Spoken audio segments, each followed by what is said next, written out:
Well, hey everybody, I'm BearCozy, and this video is going to be about Helltides, but more specifically, the mystery chest. Now, for this, I am going to be using a resource to track this. We'll talk about that a little bit later, but for right now, let's go ahead and pin it on the map so we know where the chest is going to be. Let's dive in. The resource that I'm going to be using for this video is Helltides.com, which is a fantastic resource that not only keeps track of the Helltides, but also the mystery chests. You can see the locations there. The green dot is the one that has actually been collected and confirmed by other players, and the red circles are actually potential spawns. That is where the chest can spawn as well, so those areas are well worth checking out. So right now I am in Helltide. The great thing about Helltide is the monsters are always higher than you. They're always a couple levels higher than you, so it's very good, not only for experience, farming lots of Paragon. Of course, the cinders, really good drops as well, as you'll see in this video. I got a bunch of sacreds, a couple of useful ones. I am playing a pulverized bear, and I actually got 4 items for the werewolf. So that is actually bittersweet for me. The wolf is really good. However, I haven't leveled as the wolf, so I'm not quite sure how to play it. It's going to take some time to figure it out. But for right now, I am going to continue collecting the items for the werewolf. So right now, I marked the location on the map of the mystery chest, and that is where we're headed to. Here is the mystery chest. You can see it says Tortured Chest of Mysteries right there. And that is what we're going to need to turn in. But for that, we need 175 cinders. I was able to collect 2 torture gifts, which was really nice. Gave me lots of legendary sacreds. And as I was running around questing, I actually came across a statue of Lilith. So if you are interested in the statue of Lilith, there it is for reference right there. Let me climb up and I'll show you. That is where it is right there. And then the Onyx Watchtower is right there. So it's down right before the bridge in the little corner there. So as I'm running around, I found a nice little shrine, and it took me about 30 minutes to claim both chests, which was really good. I'm not going to make you watch the whole 30 minutes. I am going to cut this video down to probably 8 or 10 minute length, maybe a little bit shorter. We'll see how it goes. But right now, the plan is to get 175 cinders before the timer resets. And speaking of resetting the timer, if you did not know, the mystery chest locations reset at the top of the hour. That is exactly why we have 3 possible locations, 2 to 3 possible locations per map. I can put that up on the map, and they do reset at the top of every hour. Now, or at the top of every hour, I should say. So as I'm running around, I have been trying to find some mobs. Sometimes the packs are thin. Sometimes we find some world bosses, and they drop a ton of cinders. But right now, the goal is to get 175. Be mindful, there are other chests as we are running around. There's a lot of different chests for jewelry, for protection, for two-handed weapons and such, and they all cost different amounts from 75 to 150, but the one we really want is the one that says mysteries on it.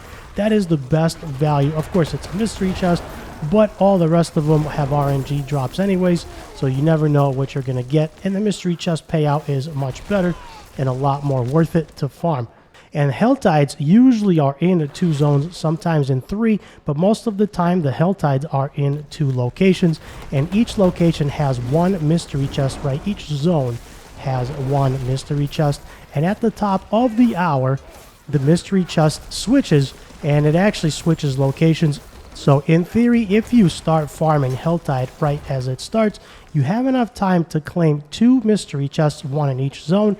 And then when it swaps locations, you have enough time to go get 2 more, 1 in each zone again. Because as mentioned before, the mystery chest switches locations at the top of the hour. So looking at my clock, I'm actually coming up to the top of the hour. I got a few minutes left, so I'm trying my best to get as many cinders as I can. And I am finding a nice world boss, which is awesome. And the proximity bonus is great for playing with other players as well. And bosses and elites drop the most. So we finally got 175, and we are ready to turn them in for the mystery chest. And I am excited to see what this one's going to drop. Of course, I am recording post-gameplay, so I already know. But I just finished Helltide, and it was great. It was a great experience. Let's go ahead and kill the last couple of mobs here, and we can turn them in. And as we're going, we're still collecting gear. We're still collecting the cinders for the next chest. popping the chest. This is the Tortured Gift of Mysteries. This is exactly what we've been looking for. So this gave us a bunch of rare sacreds and one legendary sacred, not too much. The second one is actually much better.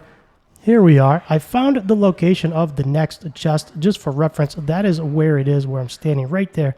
And I'm actually going to, I verified it, make sure that it was the Chest of Mysteries. And I'm actually going to put a pin there on the map so I don't forget where it is, so I can find it easy. Here we go. We found some people to play with, and this is actually cool. Not only do we get the nearby party bonus, nearby player bonus, but there's also lots of stuff going on. There's a boss somewhere raining down cinders from the sky, so we are looking for him, trying to figure out where he is. He's here somewhere. So we did find some more mobs, which was very nice. We're going to continue running around and trying to get some more cinders. This process does take a little bit, but as a result, I actually ended up hitting level 55 at the end of the video, and I didn't even notice. The experience is really good because the monsters are a few levels higher than we are, which is really nice, and I'm getting more paragons as we go. Out of the 30 minutes that I've played in Helltide, I actually ended up getting a few paragon, so that was pretty good. We found some friends to play with. We found a nice boss to play with as well. Found lots of stuff, and we actually ended up finding an event right next to the chest, which was lucky for us because now with all the players here and with everybody here, we can actually collect lots of cinders there. Not enough to turn in just yet. We need 175, but we are near the mystery chest, which is great. And this mystery chest actually gave us some really nice items. I'm super excited.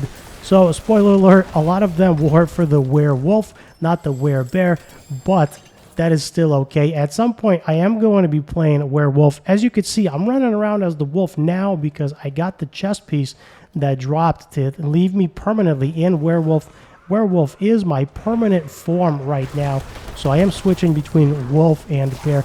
Eventually, I would like to get a bear chest piece, but with all of the pieces I am getting dropped for the werewolf, it is very tempting to swap over to play the wolf. Skipping forward just a little bit, we are almost there. We need a few more. We got plenty of time, and this is going to be our second mystery chest.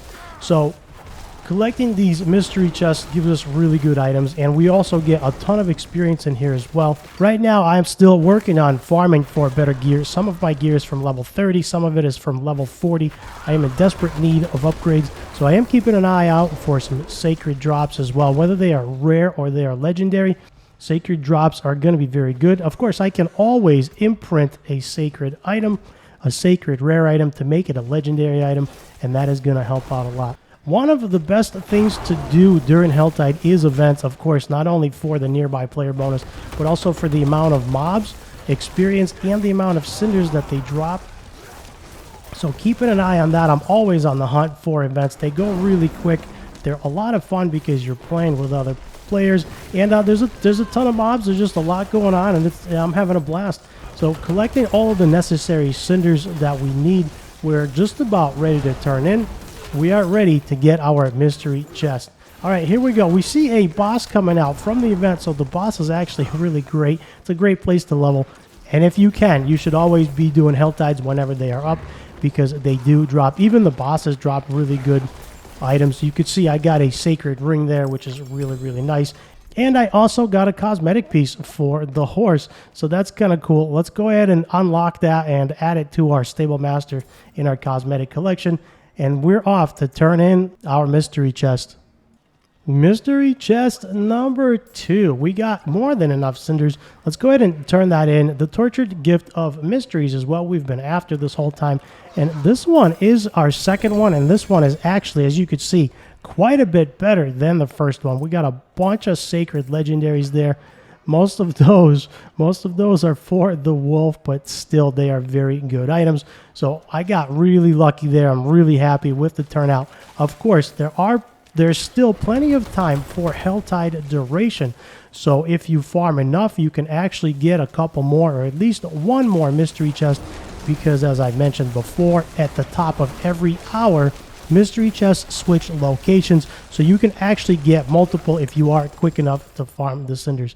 Okay, I hope this video was helpful. Do me a huge favor, hit the like and a subscribe. Also, leave me a nice comment below. Let's start a conversation. And for more BearCozy videos, check out the top right.